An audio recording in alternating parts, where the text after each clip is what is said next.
My name is Allie Collier. I'm 38 years old, and I'm a captain in United States Army Intelligence. I was standing in my father's marble-clad kitchen in Fairfax, Virginia, trying to breathe in the Thanksgiving scent of roasting turkey instead of the suffocating tension. My 5-year-old son, Leo, was giggling as his grandfather, Colonel Robert Collier, lifted him into the air. And that's when my secure phone vibrated. It was my husband, Mark. His voice was cold and clipped, stripped of all emotion. Allie, listen carefully. Get Leo and get out of there. Extract now. I started to ask why, but he cut me off. No time, go. 5 minutes later, sitting in my car at a red light, I checked the glove compartment out of pure instinct. Inside was a flash drive. Next to it, a handwritten note from Mark. If I don't make contact, don't trust anyone, not even your father. They didn't know that Mark had copied everything. They didn't know he had given it to me. If you've ever been backstabbed by your own family over money, let me know where you're watching from in the comments. And hit that like button, because this is a story about the devastating truth that hides behind the closed doors of the perfect American family. The air in my father's house always smelled of money and power, but today, for Thanksgiving, it was masked by something more wholesome. The rich, savory scent of roasting turkey mingled with the sweet spice of cinnamon and nutmeg from a pumpkin pie, cooling on the granite countertop. It was a perfect scent for a perfect family portrait, the kind you see in catalogs for high-end furniture. The sprawling colonial home in Fairfax with its gleaming hardwood floors and marble-faced fireplace was the stage, and we were all playing our parts. I stood by the kitchen island, a silent observer. In the living room, my father, retired Marine Colonel Robert Collier, swirled amber liquid in a heavy crystal glass. Next to him, my older brother Daniel, the golden boy, did the same. They were deep in conversation about Collier Consulting, the family's lucrative defense consulting firm. Their voices were a low hum of contract numbers and fourth-quarter projections. They were gods in their own universe, and I was merely a satellite who had drifted into their orbit for the holiday. They'd barely acknowledged me when I arrived, offering a curt, "Allie," before their attention was immediately captured by my son. "Leo, there's my little champion," my father had boomed, sweeping him up into his arms. Daniel ruffled his hair. They loved Leo, or at least, they loved the idea of him. The continuation of the Collier name. I, on the other hand, was just the vessel that had delivered him. I told myself I was only here for Leo, to give him a relationship with his grandfather and uncle. It was the lie I repeated every year. But deep down, a part of me, the part that never grew up, still yearned for a single word of approval from my father. A sign that my life, my career as an Army intelligence officer, meant something more to him than a strange, unfeminine hobby. It never came. Suddenly, a sharp vibration against my hip cut through the thick atmosphere. Not my personal iPhone, but the burner-like, no-frills device the Army issued me. My family called it my spy toy, an unwelcome piece of my other life, the one they didn't respect, intruding on their perfect Thanksgiving. I slipped out of the kitchen and into the quiet, formal hallway. The caller ID read Mark. "Allie," he said, his voice flat, stripped of all emotion. It was his field voice, the one that meant things were bad. "Mark, what is it? Is everything okay?" "Listen carefully," he said, his words fast and precise. "Get Leo and get out of there. Extract now." The term extract sent a spike of ice through my veins. It wasn't a word a civilian used. It was a command. My training flooded the rising panic, replacing it with cold, sharp clarity. My heart hammered against my ribs, but my voice came out steady. "Mark, what's happening?" "No time," he repeated, and the line went dead. For a moment, I just stood there, the dead phone in my hand, the cheerful sounds from the living room feeling like they were from another planet. Then, I moved. My mind was already running drills, calculating threats. I smoothed my expression into one of mild annoyance, tucked the secure phone away, and walked back to the edge of the living room. My father was now showing Leo his collection of military medals displayed in a glass case. "Look, buddy, this one's for valor." I forced a smile. Oh, shoot, I said, making my voice light. I think Leo spilled his juice box all over my jacket in the car. It's probably getting sticky. I better go grab it, Daniel snorted. Always so organized, Allie. I ignored him, walking over and gently taking Leo's hand. Come on, sweetie, help mommy for a second. My father turned, his gaze unreadable. It was a look I knew well, the colonel's assessment. For a split second, I felt like a raw recruit under inspection. His eyes followed me as I scooped Leo into my arms, his small body a warm, trusting weight against my chest, and walked toward the front door without looking back. The cold November air hit me as I stepped outside. In the driver's seat of my practical, reliable Honda Accord, a car so different from the gleaming BMW and Mercedes in the driveway, my hands trembled slightly as I buckled Leo into his car seat. We're playing a new game, buddy, I whispered, my voice strained. A quiet game. I started the engine, the familiar hum a small comfort. My training, my instincts, screamed at me. Mark's call wasn't a warning, it was an order. Something was already in motion.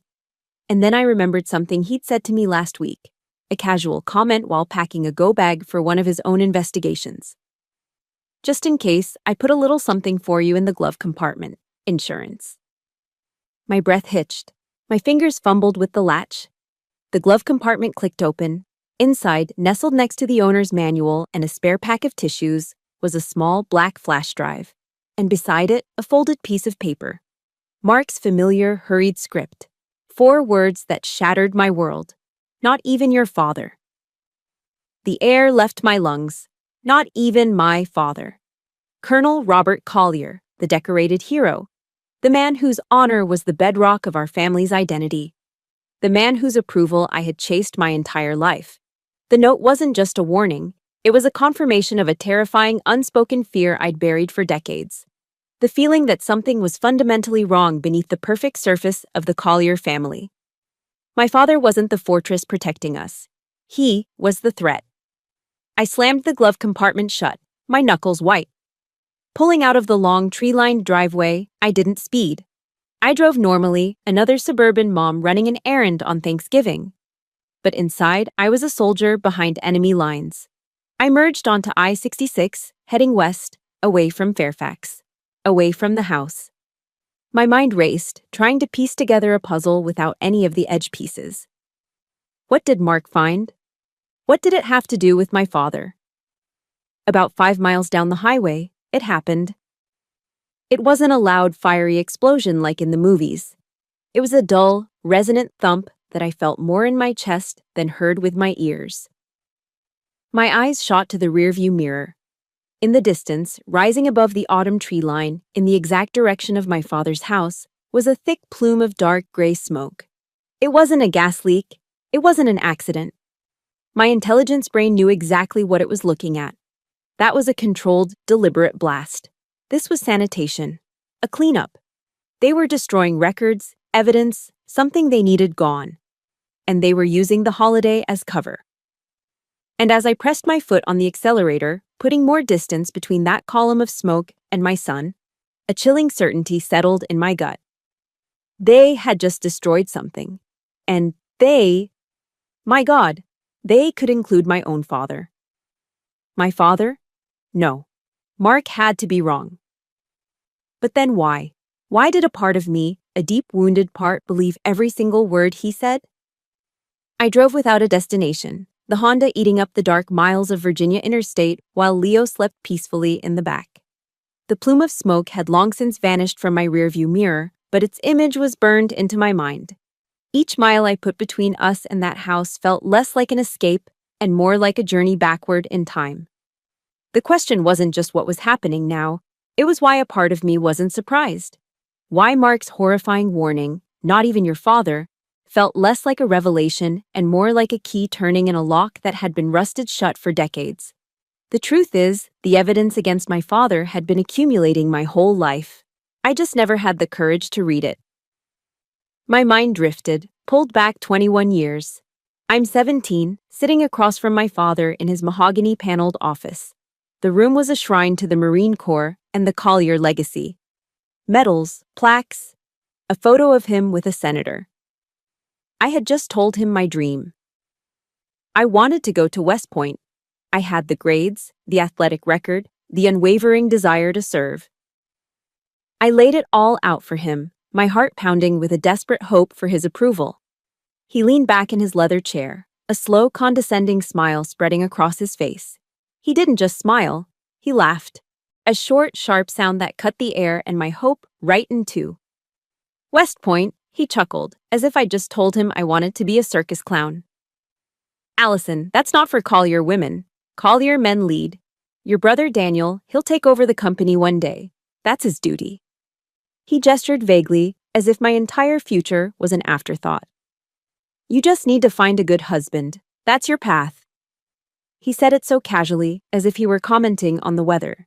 He had laid out my entire life's purpose in a single sentence, and it had nothing to do with who I was or what I wanted. I was not a leader. I was not a soldier. I was a daughter. An accessory to the family name, whose only function was to make a respectable match. The cold dismissal in his eyes that day became the first major crack in the foundation of my world. The memories kept coming, layered one on top of the other like geological strata of disappointment. I remembered a dinner just last year. We were at a high-end steakhouse in Tyson's Corner, the kind of place where deals were made over $1,000 bottles of wine. By then, I was Captain Allie Collier. I'd served 2 tours. I managed intelligence assets worth millions. I knew my job. And my intelligence work had flagged a new subcontractor Collier Consulting was about to partner with in the Middle East. I knew they were dirty. I had seen the reports.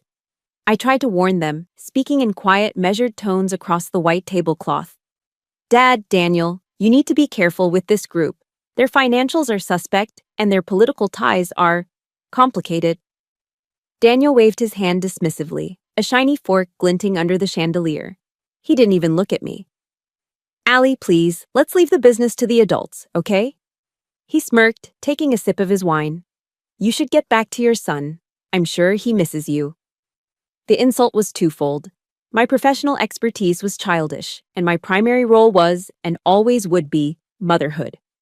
I looked to my father, expecting him, as a fellow military officer, to at least hear me out, to see the value in my intelligence.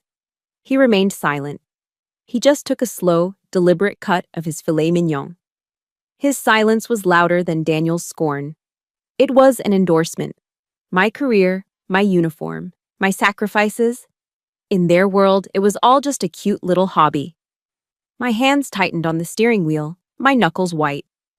But the memory that truly twisted the knife, the one that made my throat close up even now, was from 5 years ago. My mother's cancer. It was aggressive, merciless. I was stationed in Germany at the time. When the call came that she had weeks, not months, I didn't hesitate. I used every day of my accumulated leave and got on the first flight to Dulles. For the next 3 weeks, I lived at her bedside. Daniel was swamped with meetings, always trying to land a new partner. My father was on critical business trips, saving the company, so it was me. I was the one who held the cup to her chapped lips, who bathed her when she was too weak to move, who read to her until my voice was hoarse, and who held her frail hand as she took her last, shuddering breath. I was there for all of it. The ugly, the painful, the sacred. I was the only one. At the funeral, the hypocrisy was suffocating. Person after person came up to my father to praise his devotion. You were such a wonderful husband to her, Robert. He would nod gravely, a portrait of dignified grief. I watched him from across the room, standing next to Daniel. I saw him clap my brother on the shoulder, his voice low but clear enough for me to hear over the somber organ music. You handled everything so well, son. You really carried the weight for all of us. The injustice of it stole my breath. It was a complete erasure. My sacrifice, my pain, my final moments with my mother. They didn't exist. The golden boy, who had barely visited, was praised for carrying a weight I had borne all alone. If you have ever been the one to do all the work, only to watch someone else get all the credit, please support this story by hitting the like button and typing "I see you" in the comments. Because on that day, I felt completely invisible, and that's when I finally understood. Mark saw me. He was the only one who ever truly did. He saw the strength my father dismissed as stubbornness. He saw the intelligence my brother mocked as a hobby. He saw the pain I hid behind my uniform. I remember a few months ago, he'd been in my father's office and had glanced at some quarterly reports left on the desk. He didn't say much, just frowned. "Their accounting is creative," was all he'd muttered. He saw the rot then, the same way he saw everything else I was conditioned to ignore. His warning, ringing in my ears now as I drove through the night, wasn't paranoia. It wasn't a mistake. It was the truth. A brutal, ugly truth I had spent 38 years of my life trying not to see. I've been running my whole life, running from their judgment, running towards an approval I would never get. Now, I have to stop running. I have to turn around and face it. I have to find the truth. I owe that to my mother. The memories of the past fueled me, turning grief and resentment into cold, hard resolve. I drove south on I-95, putting more and more miles between my son and the life that had just tried to erase me. Fairfax was a ghost in the rearview mirror. My objective now was simple: disappear. Become a ghost myself. An hour outside of Richmond, I saw what I was looking for. A faded sign for a Sleep Well motel. The kind of anonymous, off-the-highway place that truckers used for a few hours of sleep and no one ever remembered. A true no-tell motel. Before checking in, I made 2 stops. First, a CVS for children's Tylenol, apple juice, and a box of goldfish crackers. The holy trinity of calming down a stressed-out 5-year-old. Second, a dimly lit pawn shop that smelled of dust and desperation. I walked out with a scuffed, older model Dell laptop and $150 less in my wallet. Everything was paid for in cash, from the dwindling emergency stash I kept in my car. I was leaving no digital trail. At the motel office, I signed the register as Jane Smith. The man behind the plexiglass didn't even look up from his crossword puzzle. He slid a key across the counter, and that was that. Our room was on the ground floor, at the far end, with a parking spot right outside the door and a clear view of the highway exit. Perfect.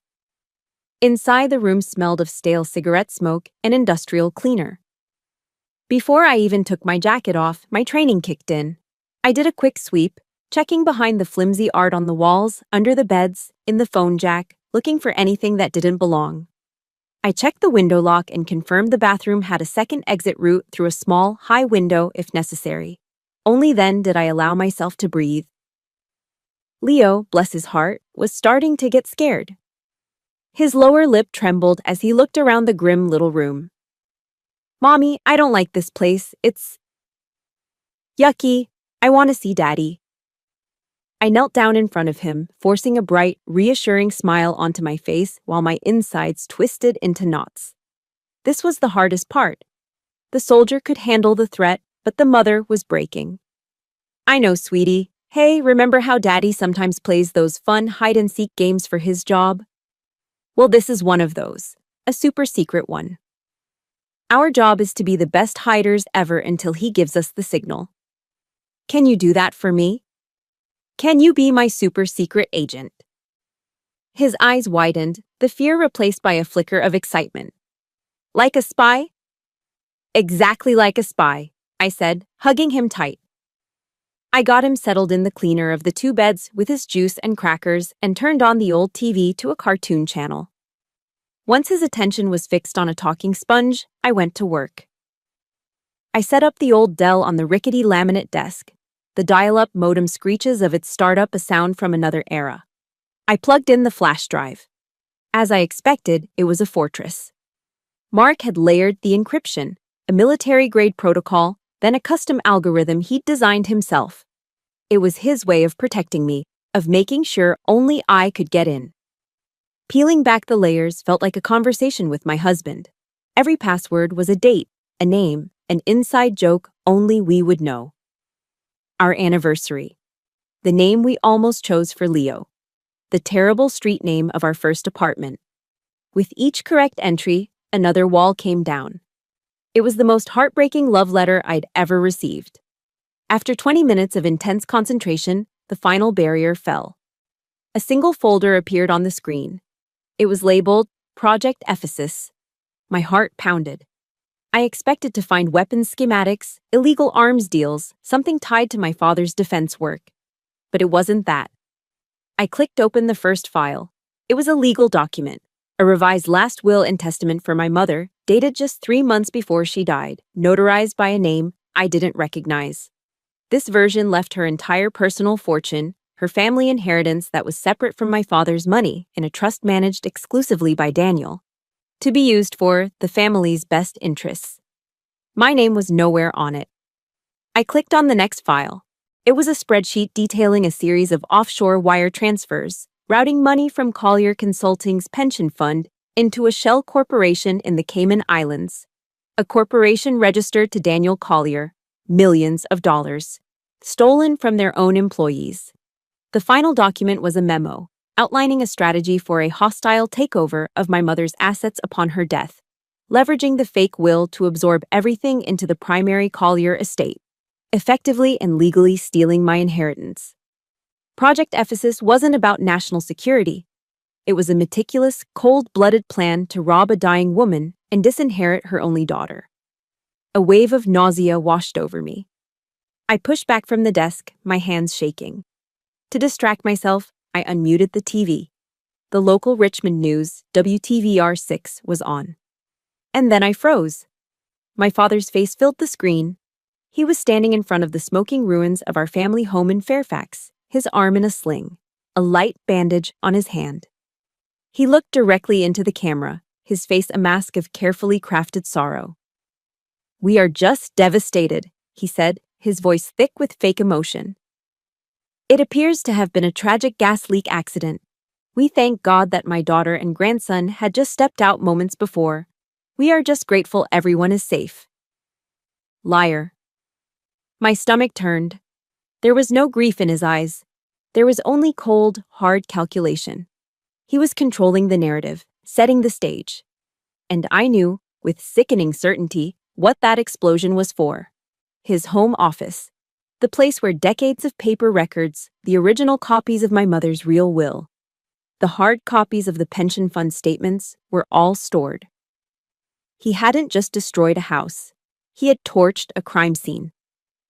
My fingers, trembling, moved the mouse to the last file in the folder. It was a simple text document named Contacts. My blood ran cold as I read the names. It wasn't a list of generals or senators.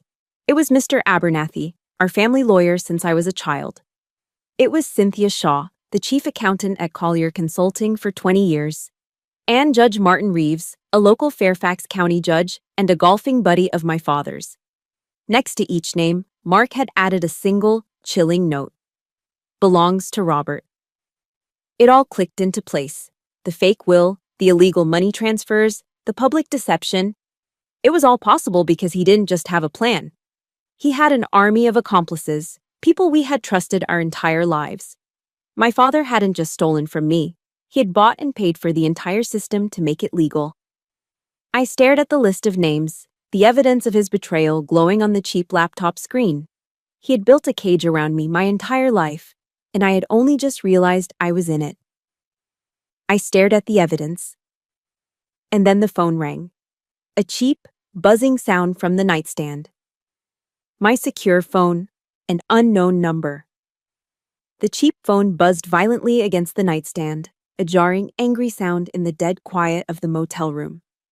My gaze was still locked on the laptop screen, on the list of traders Mark had compiled, an unknown number. My training told me not to answer. My gut, twisted with a sickening premonition, told me I had to. I picked it up, my hands slick with sweat. I didn't say anything. I just listened. For a moment, there was only static. Then, a voice that was as familiar to me as my own heartbeat filled the line. My father. But this wasn't the cold, calculating colonel from the TV screen. This was the voice of a concerned father, dripping with practiced warmth and anxiety. "Allie, oh thank God, Allie, where are you? We've been worried sick." I remained silent, my knuckles white on the phone. My eyes flickered to Leo, who was still asleep, his face peaceful and innocent. "Listen to me, honey." My father's voice continued, a perfect imitation of paternal love. You and Leo are safe. That's all that matters. There's been a terrible incident at the house. But that's not the worst of it. He paused, letting the dramatic silence hang in the air. Allie, it's Mark. He did this. The explosion, the mess at the company, all of it. He's under federal investigation for embezzlement. The sheer audacity of it was like a physical blow. It knocked the wind out of me. He was taking the exact truth, the crime he had committed, and pinning it perfectly onto Mark. It was brilliant. It was monstrous. It was gaslighting perfected into an art form. My throat was too tight to speak. Are you there, Allie? He pressed, his concern sharpening into impatience. Here, your brother wants to talk to you. Before I could protest, the phone was handed off, and Daniel's voice, sharp and laced with a lifetime of contempt, spat into my ear. Allie, what the hell are you doing? Have you lost your mind? Are you seriously on the run with that two-bit federal agent, that criminal? The word criminal ignited a hot surge of fury in my chest. I still couldn't speak, but my grip on the phone tightened until the plastic creaked. He set up the company, Allie. Daniel's voice rose, shrill and accusatory. He planted evidence, caused the explosion to cover his tracks, and now he's dragged you into it. The police are looking for you. They think you're an accomplice. Do you have any idea what you're doing to the Collier name? To this family? You are destroying everything Dad has built. You stupid, stupid girl. There it was. Stupid. The word he had used on me since we were children. The word that always made me feel small, incompetent, worthless. The accusation that I, the black sheep, was once again the source of the family's shame. Every word was a carefully chosen weapon, designed to hit a nerve, to trigger a lifetime of insecurity. Then the phone was snatched back. My father's smooth, authoritative voice returned, a balm after Daniel's acid. It was a classic interrogation tactic. One bad cop, one good cop. Daughter, listen to me now, he said, his tone softening, pleading. Daniel is upset, we all are. But you need to listen to your father. Mark has deceived you. He twisted things, made you believe these lies because he was cornered. He's the traitor, Allie, not us. He's a desperate man. He let that sink in before delivering the final, master stroke. Come home, honey. Just bring Leo and come home. I'll fix this. I can protect you. I'll get the lawyers. I'll clear your name. I will make this right. You have to stop trusting him. He paused, and his next words were a direct echo of Mark's warning, twisted into the ultimate tool of manipulation. You have to trust your father. You'll always be my daughter. He hung up. The silence that followed was deafening. The room felt small, the air thick and unbreathable. I was shaking, a violent tremor that started in my hands and spread through my whole body. Everything in me screamed that he was lying. The evidence was right here, glowing on this cheap laptop screen. Spreadsheets, legal documents, Mark's meticulous notes, cold, hard, undeniable facts. My training, my instincts, my own eyes were all telling me the same thing. My father was a thief and a liar. And he was trying to frame my husband to save himself.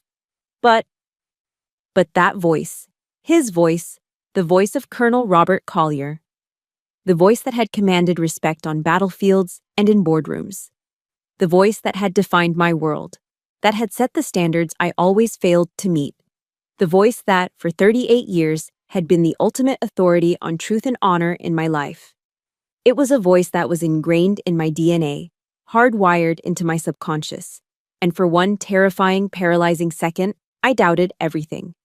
Was I wrong? Could Mark, my quiet, steady Mark, be capable of such a monstrous deception? Had I been a fool, manipulated by the man I loved? Was my father, despite everything, telling the truth? Was he just a father trying to protect his family from a threat I was too blind to see? The screen glowed in the dark room. On one side, the digital proof of my father's crimes. On the other, the echo of his voice in my head, a lifetime of conditioning pulling me back into the fold, telling me to obey, to trust, to be a good daughter. It was an impossible choice, believe the evidence of my own mind or believe the man who had shaped it. The conflict was a physical agony, a tearing sensation in my chest. And in that moment, I understood how they had controlled me my entire life. Not with fists, but with this insidious poison of doubt, this warping of reality that made me question my own sanity. But then, the image of my mother's tired face in that hospital bed flashed in my mind. The memory of my father's cold words at her funeral. The sting of their dismissal, over and over and over again. They were lying. The spell broke. The doubt evaporated, replaced by a certainty so cold and pure it felt like ice solidifying in my veins. Everything they had just said was a lie. Every word was a performance. I couldn't trust my father. I couldn't go home. I had to trust the flash drive. I had to trust the man who had given it to me. I had to trust Mark. And I knew, with absolute clarity, that I couldn't do this alone.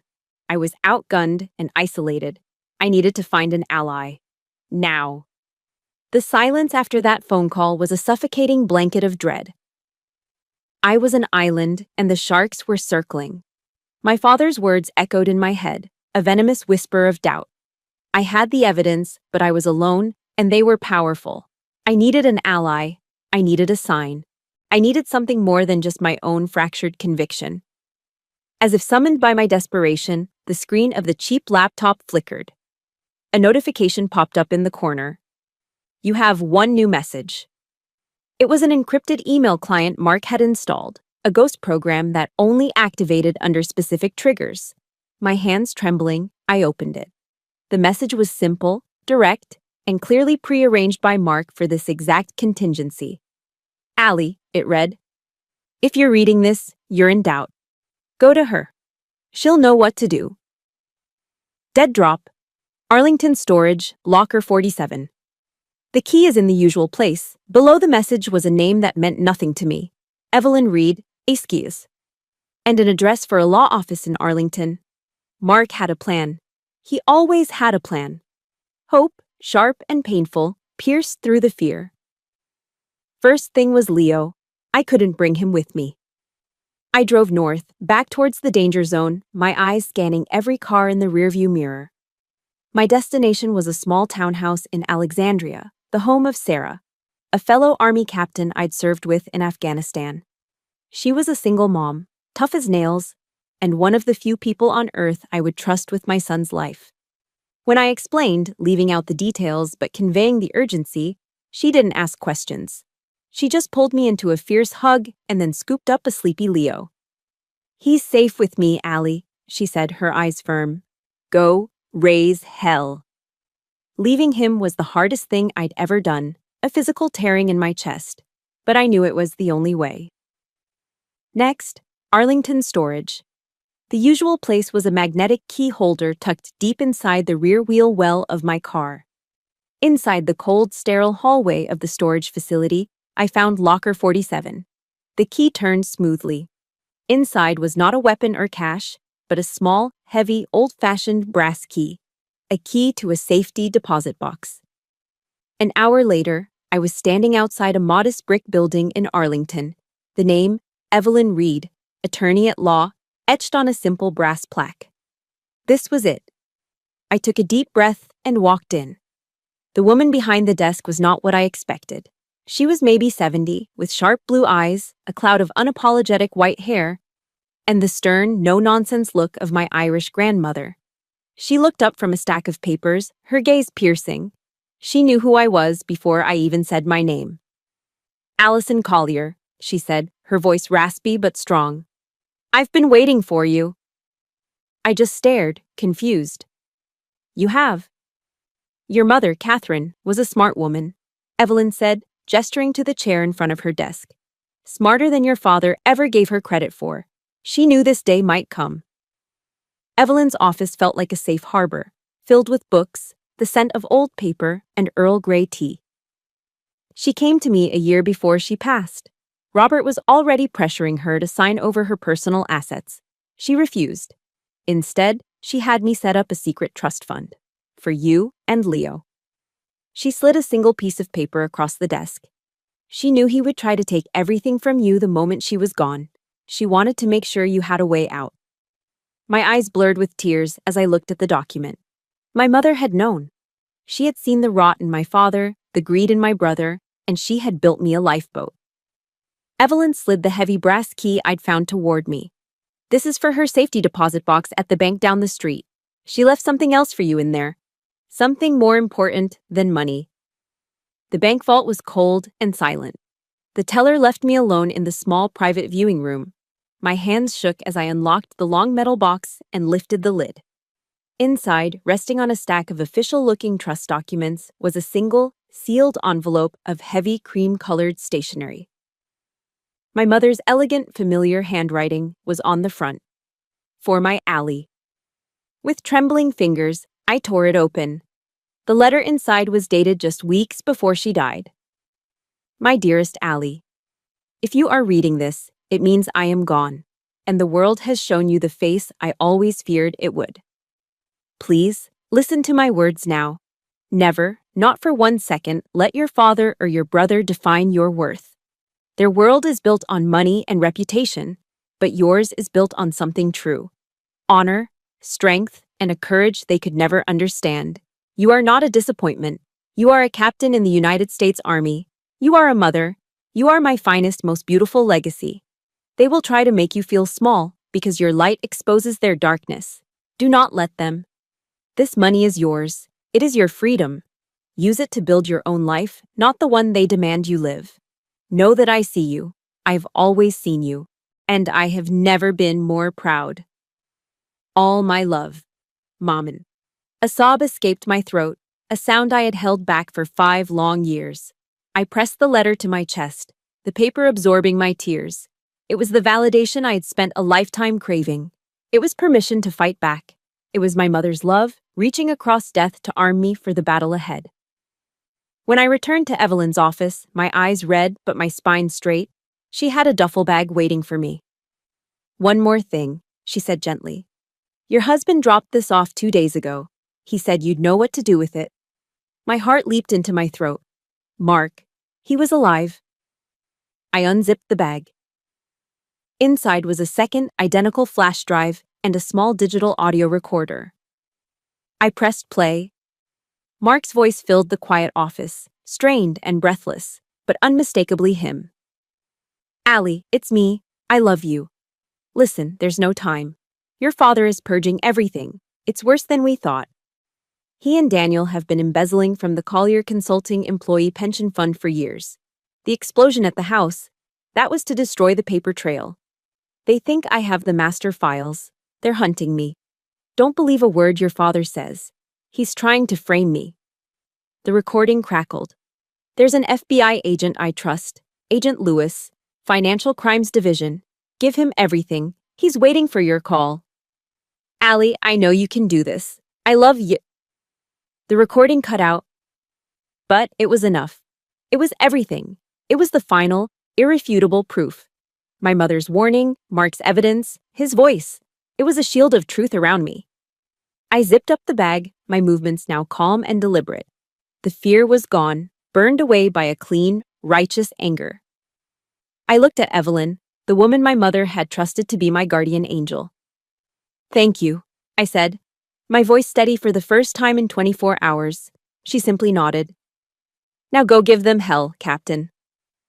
I walked out of that office not as a victim on the run, but as a soldier with a mission. I had money, I had evidence, I had my mother's truth.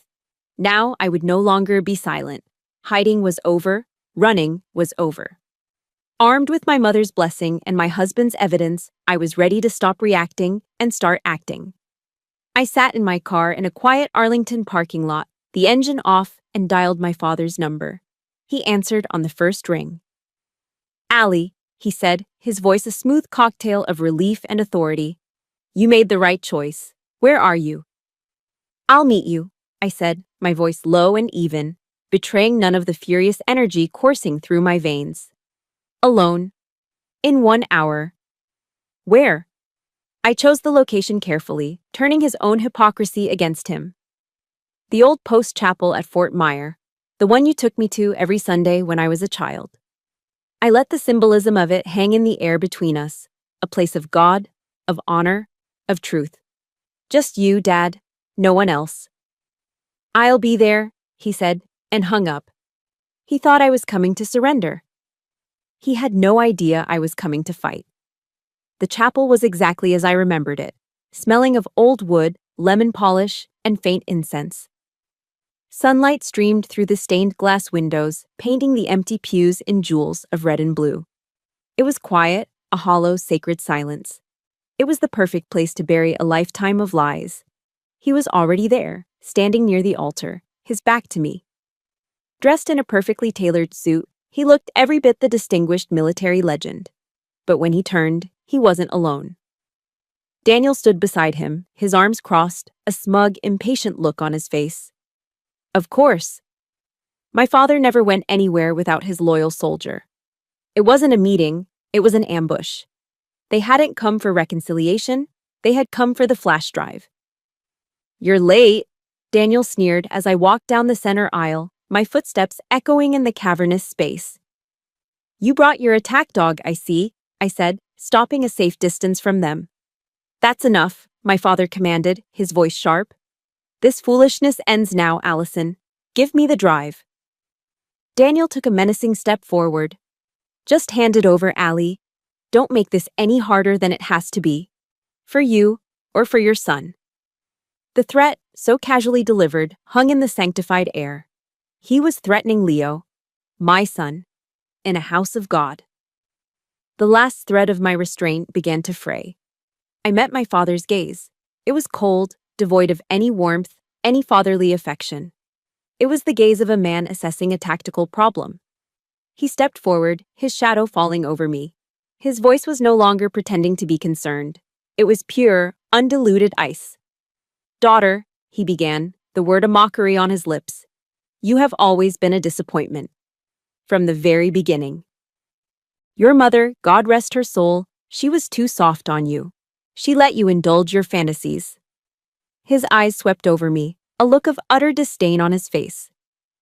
Chasing that cheap little army career of yours, playing soldier, when your duty, your real duty, was to this family. To its name, to its legacy. He gestured between himself and Daniel. Mark is the same, a failure who couldn't cut it in the real world, so he attached himself to you, to us. Two failures, dragging the Collier name through the mud. He extended his hand, palm up. Now, give me the flash drive. Be a good daughter for once in your life, and I can clean up this mess. You were never equipped to understand the bigger picture. Disappointment. Cheap career. Failure. The bigger picture. Every word was a poisoned dart, the summary of a lifetime of his judgment. And in that moment, something inside me didn't just break. It vaporized. The years of pent-up pain, of silent resentment, of desperate yearning for his approval, all of it vanished, replaced by a clarity so absolute it was blinding. The last straw had been laid, and the weight of it was nothing. I started to laugh. It wasn't a happy sound. It was cold and sharp and humorless. It was the sound of a chain snapping. They both stared at me, their confident smirks faltering. They had expected tears, pleading, surrender. They had never, in my entire life, heard me laugh at them. The bigger picture, I said, my voice dangerously quiet. Let's talk about the bigger picture, Dad. I took a step forward into the light, claiming the space between us. You really think I don't know? You think I'm that stupid girl you've always told me I am? I saw a flicker of uncertainty in his eyes. You think I don't know about Project Ephesus? The name hit them like a physical force. Daniel flinched. My father's jaw tightened. You think I don't know about you stealing Mom's inheritance with a forged will while she was dying? I continued, my voice rising, each word a hammer blow. You think I don't know about you and Daniel embezzling millions from your own employees' pension fund? People who trusted you? I looked my father directly in the eye, all the fear I'd ever had of him gone. I am not the disappointment here. I am a captain in the United States Army. I am a mother. I am my mother's daughter. You, I said, my voice dropping to a low, searing whisper. You are a thief. And a liar. I held his gaze, pouring every ounce of my newfound strength into it. And I will not be silent anymore. If you have ever had that one moment where you finally stood up and spoke your truth to someone who always put you down, hit the like button and write "I am not silent" in the comments to stand with me. I didn't wait for a response. There was nothing more to say. I turned my back on them, on the years of pain, on the two men standing stunned and speechless at the altar. I walked up that aisle, not as a fleeing daughter, but as a soldier heading to the front lines. The sunlight through the stained glass window felt warm on my face. I left the chapel, leaving them in stunned silence. My battle had just begun. Leaving the chapel, I didn't feel victorious. I felt hollowed out, drained. The confrontation had been a necessary amputation, cutting away the gangrenous limb of my family. Now the real work began. I drove straight back to Arlington, to the one safe harbor I had left, Evelyn Reed's law office. The battle for my soul was over. The battle for justice was about to begin. When I walked in, Evelyn took one look at my face and put a kettle on without a word. She knew. An hour later, we were no longer in her office, but in a sterile, anonymous conference room in a federal building in downtown D.C. Across the table from us sat Special Agent Lewis of the FBI's Financial Crimes Division. He was a tall, serious man in his late 40s with tired eyes that told me he'd seen every kind of greed and corruption imaginable. He was exactly the man Mark had told me to find. "Captain Collier," he said with a nod, "I'm glad you called." With Evelyn at my side, I laid it all out. The two flash drives, Mark's original and the one he'd left with Evelyn, were placed in the center of the polished table. I played the audio recording of Mark's message. I handed over the copy of my mother's real will and the trust fund documents. Evelyn walked him through the legal fraud of Project Ephesus, while I detailed the timeline of events, from the Thanksgiving dinner to the explosion to the manipulative phone call. I delivered my report with the cool, factual precision of an intelligence briefing, keeping the raw emotion locked down. Lewis listened intently, his expression unreadable. He plugged the drives into a secure FBI laptop and his eyes scanned the contents. He scrolled through the spreadsheets detailing the pension fund embezzlement, his jaw tightening. He read Mark's notes on the bought and paid for lawyer, accountant, and judge.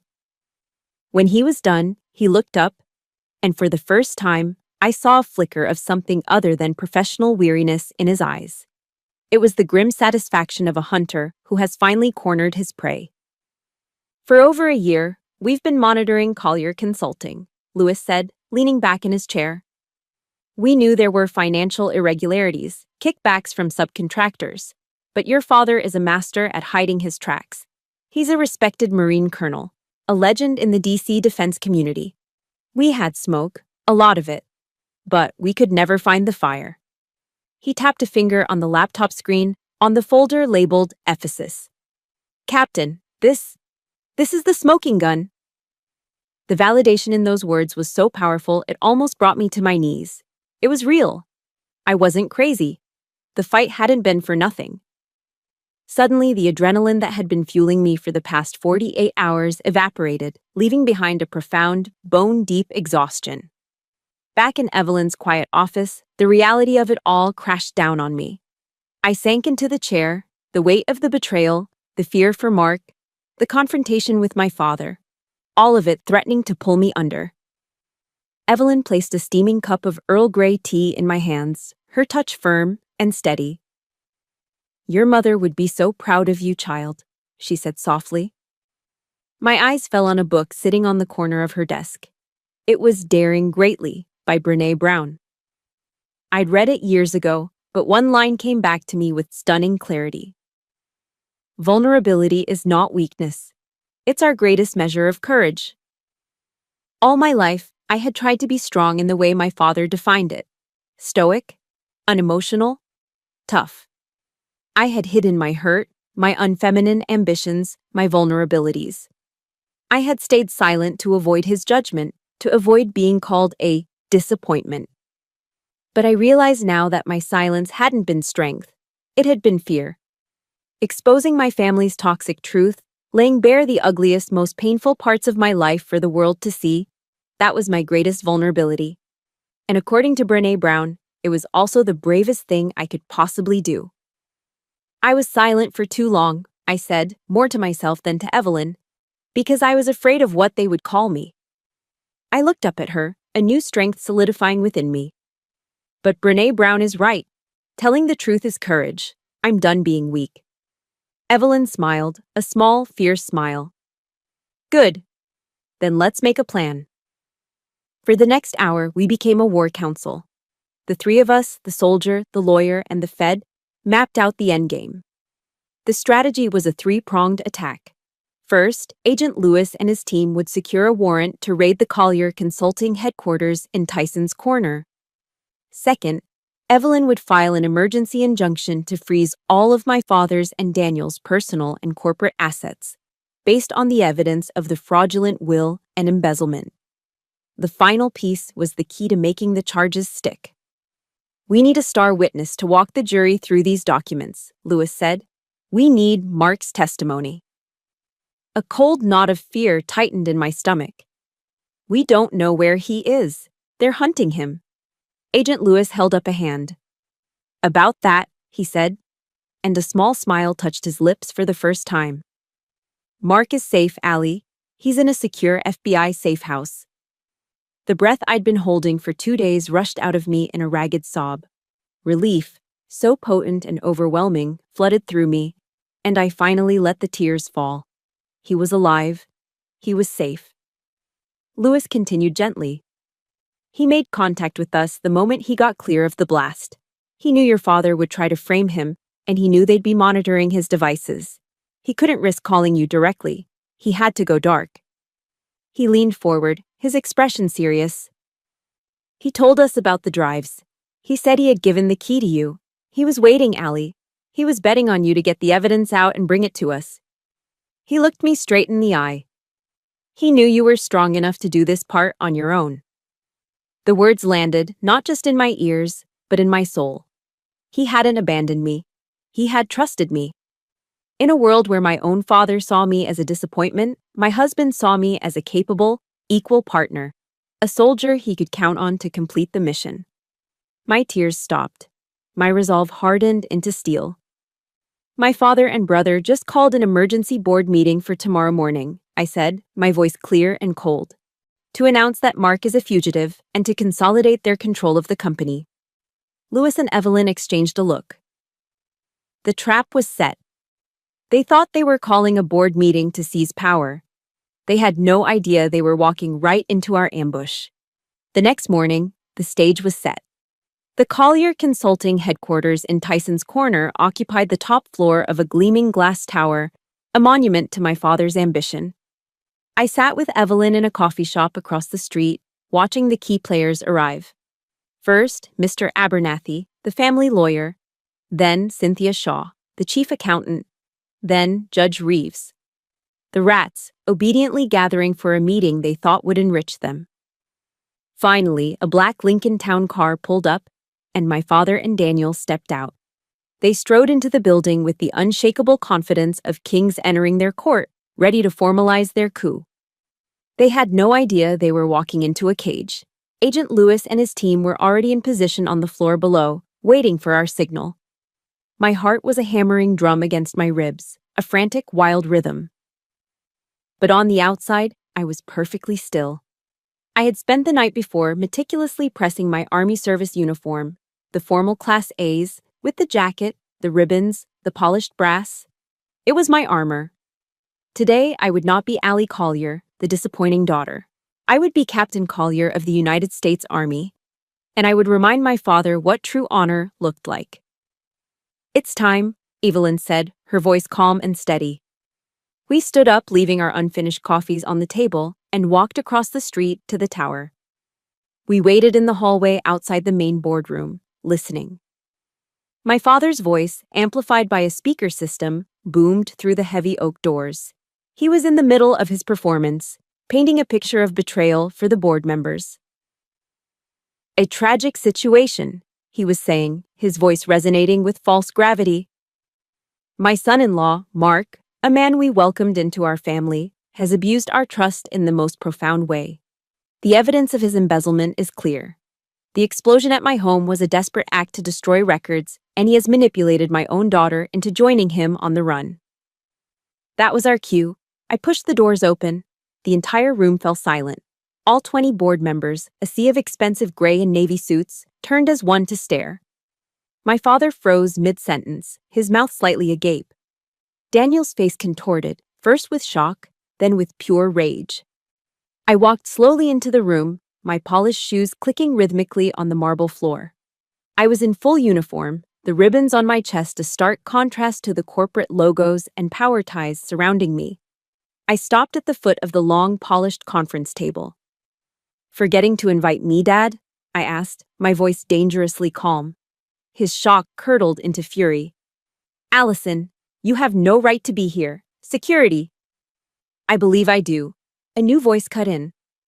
Evelyn Reed stepped into the room behind me, a leather briefcase in her hand. She radiated a tough, unshakable authority that even my father couldn't ignore. "I am Evelyn Reed, the legal executor of the late Catherine Collier's estate." She looked around the room, making eye contact with every single person. "And as the representative of her 30% share in this company, my client most certainly has a right to be here." A shocked murmur rippled through the room. My mother's shares were supposed to have been absorbed, controlled by my father. Their faces told the whole story. "This is absurd," Daniel snarled, taking a step towards me. "Get her out of here." I held up my hand and the room fell silent again. All eyes were on me. This was my stage now. "This meeting isn't about Mark," I announced, my voice clear and ringing, carrying to every corner of the room. "This meeting is about Project Ephesus." I saw Abernathy and Shaw flinch at the name. My father's face went pale. "It's about the $15 million you," I said, pointing directly at my father. "And you," I added, shifting my gaze to Daniel. "Embezzled from your own employees' pension fund. It's about the fraudulent will you created to steal my mother's inheritance while she lay dying.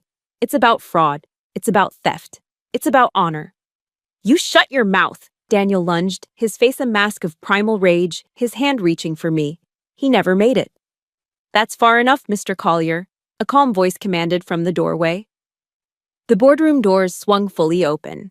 Agent Lewis stepped inside, flanked by 2 other FBI agents, their jackets open to reveal their sidearms and badges. The board members gasped, shrinking back in their chairs. "No," Lewis said, his voice cutting through the tension like a razor. He looked directly at my father. "Colonel Robert Collier, you are under arrest for wire fraud, embezzlement, and conspiracy." 2 agents moved swiftly toward my father, who stood frozen, his face a grotesque mask of disbelief and fury. The other agents intercepted Daniel, spinning him around and cuffing his hands behind his back with brutal efficiency. The sound of the handcuffs clicking shut echoed in the stunned silence of the room. My father didn't look at the agents. He didn't look at the horrified board members. He looked at me. His eyes were filled with a hatred so pure, so venomous, it was almost stunning. "You," he hissed, the word filled with a lifetime of venom. "You did this. You destroyed this family." "No." The voice came from behind the FBI agents, and a figure stepped out into the room. It was Mark. His arm was in a sling, his face bruised, but his eyes were clear and steady as he looked at my father. "You did that to yourself," Mark said, his voice quiet but firm for everyone to hear. He came to stand beside me, a solid, unwavering presence. "Allie didn't destroy anything."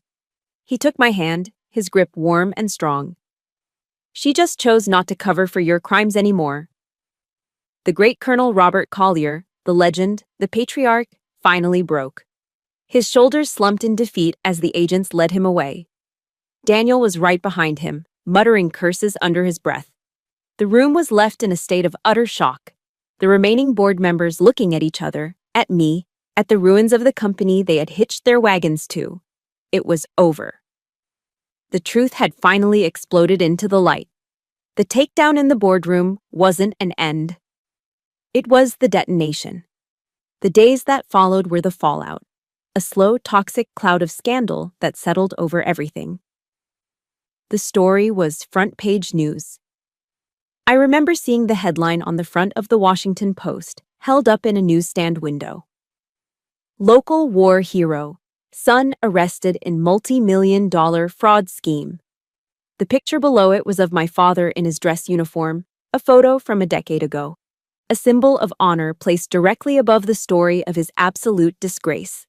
The Collier name, once a fortress of respectability in Northern Virginia, was now a ruin.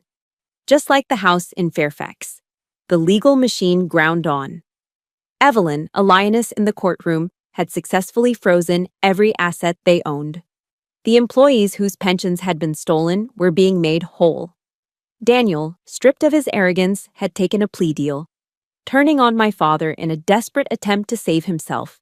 It was all happening, just as we had planned. But there was one final piece of business I had to attend to.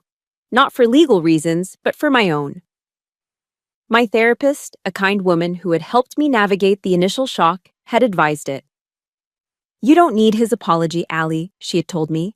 "You just need your closure." So I went.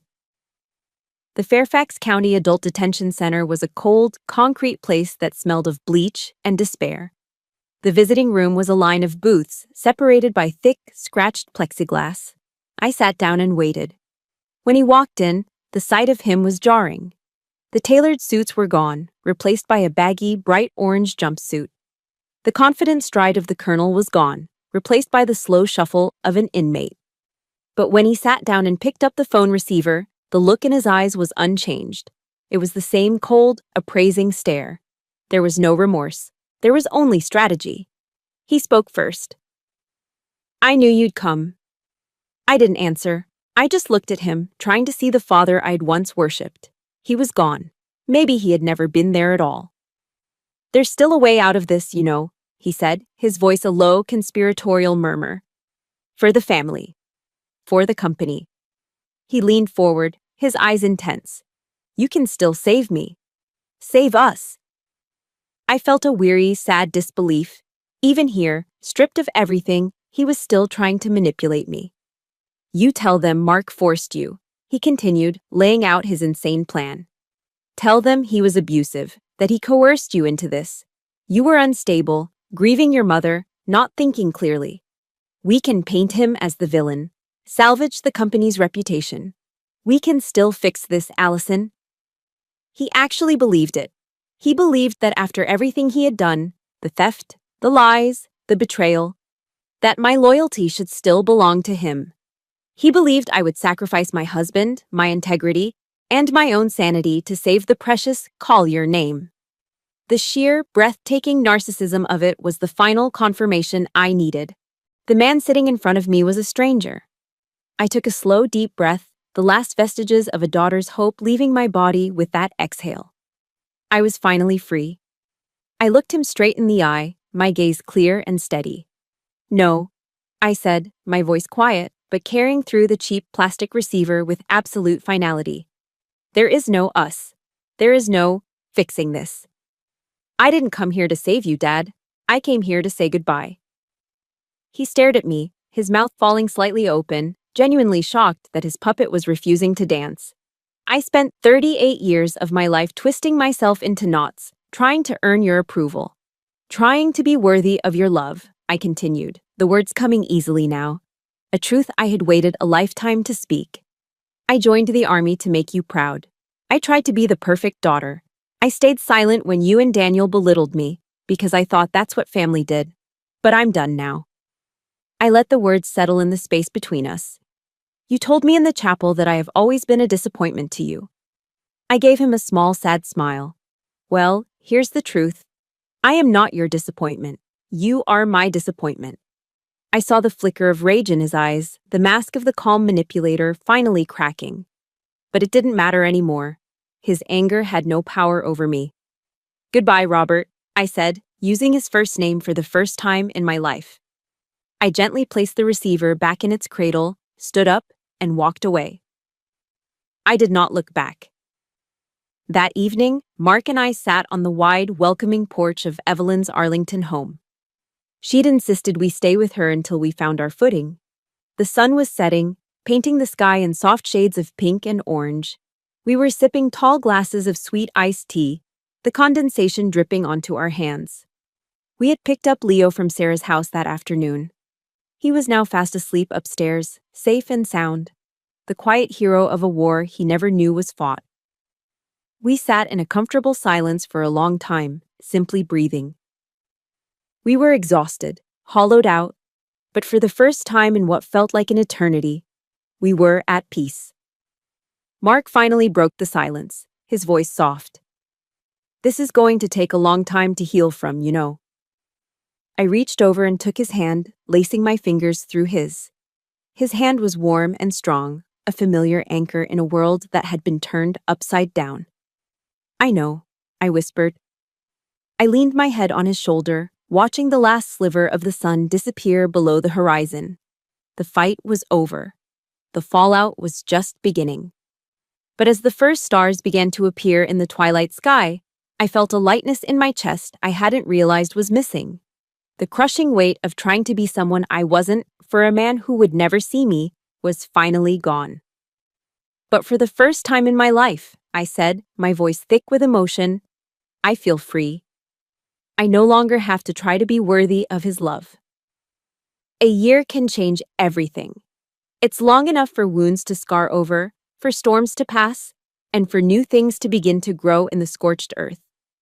1 year after that Thanksgiving, my world was unrecognizable, and for the first time in my life, it was a world of my own making. The legal battles ended not with a bang, but with the quiet final thud of a judge's gavel. My father, the great Colonel Robert Collier, was sentenced to 15 years in federal prison. Daniel received 7. Their appeals were denied.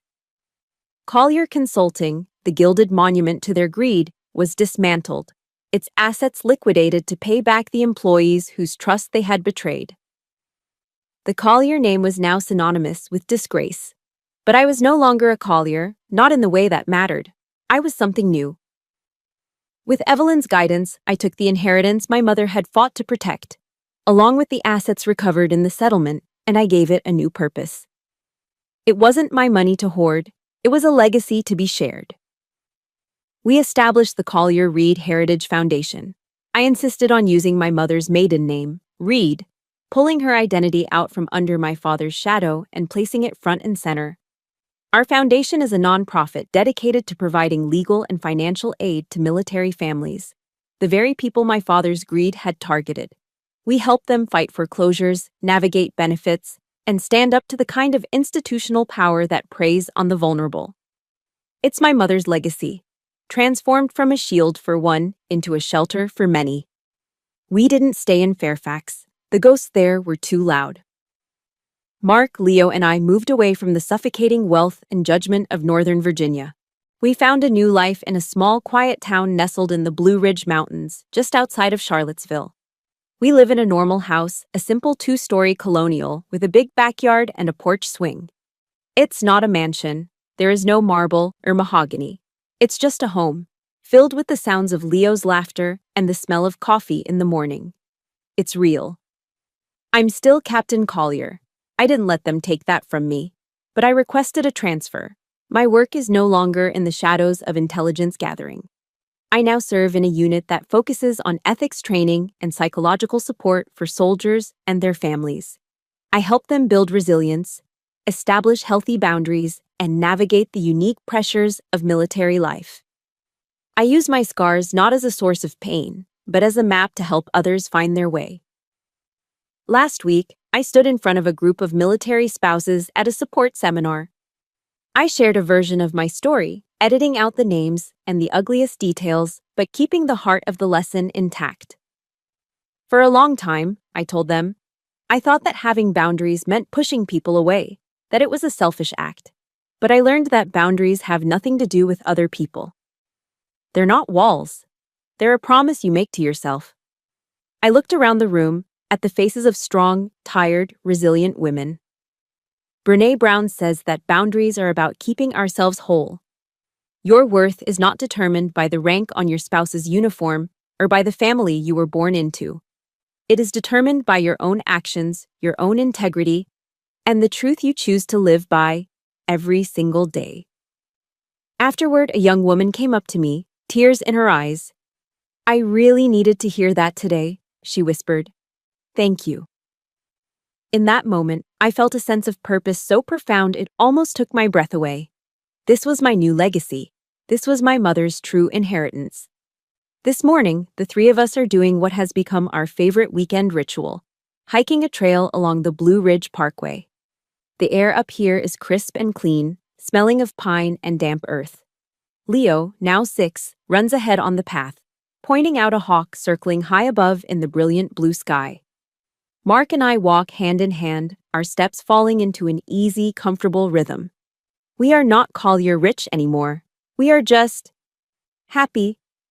It's a quiet, sturdy happiness built on a foundation of truth and trust. Mark squeezes my hand. Did he ever? He asks, his voice gentle. He doesn't need to finish the sentence. One letter, I reply, my eyes on the vast rolling mountains ahead. About 6 months ago. It came from the prison. What did it say? I don't know, I say. I didn't open it. I looked at him and smiled, a real, genuine smile that reached my eyes. I just wrote "Return to Sender" on the envelope and put it back in the mail. He smiled back, a look of deep, quiet pride in his eyes. There was nothing more to be said. The conversation was over. The trial was over. His hold on me was over. We reached a scenic overlook and stopped, watching Leo throw a stick for a friendly dog that had bounded up the trail. The view was endless, a rolling sea of green and blue that stretched all the way to the horizon. I took a deep breath, filling my lungs with the clean mountain air. For 38 years, I had lived in the shadow of a great man, waiting for a dawn that was his to give. But standing here, with my real family, in this quiet, beautiful place, I finally understood. The dawn wasn't his to give, it was mine to create. And this new day, this new life, was just beginning. That was my journey from a long night into a new dawn. It wasn't easy, but it was mine. And I know I'm not the only one who has had to find their own light in the darkness. My story is just one of many. This channel is a place for stories like these. Stories of resilience, of drawing boundaries, and of turning pain into purpose. If my journey resonated with you, please press the like button to show your support and subscribe to join our community. Your story matters, and you are not alone. Thank you for listening. Remember, no matter how dark the night gets, you always have the strength to create your own sunrise.